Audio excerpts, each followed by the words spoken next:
কোচবিহার তৃণমূল জেলা সভাপতি অভিজিৎ দেবভৌমিক আজ উপস্থিত হয়েছিলেন বিশেষ চাহিদা সম্পন্ন ব্যক্তিদের মাঝে। সেইখানে সেই সব ব্যক্তিদেরকে দেওয়া হয়েছে বিভিন্ন সহায়ক যন্ত্রপাতি।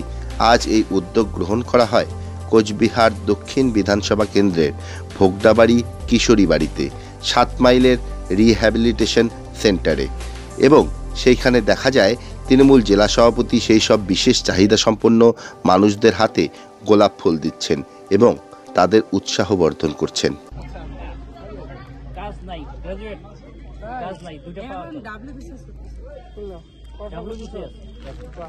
দুটো পাওয়া চল হামাগুড়ি দিয়ে চলে, গাড়ি ভেঙে গেছে 5-7 বছর পরে যে আমাদের কাছে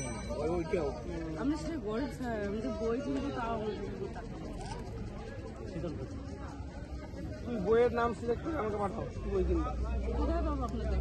আমার নাম্বার নেই, আগে দিবা, আমার অনলাইনে আনা ওই আর একটা আছে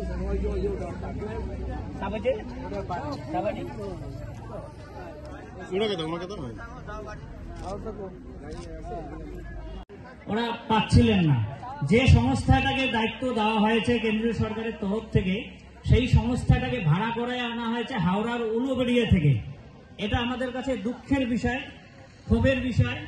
সেই হাওড়ার উলুবেড়িয়া সংস্থা 2011 সালে কুচবিহারের টাকা লুট করে পালিয়ে গেছে, কিন্তু কাগজে কলমে কেন্দ্রীয় সরকার এখনো পর্যন্ত তাদেরকে ডিডিআরসির দায়িত্বে বসিয়ে রেখেছে।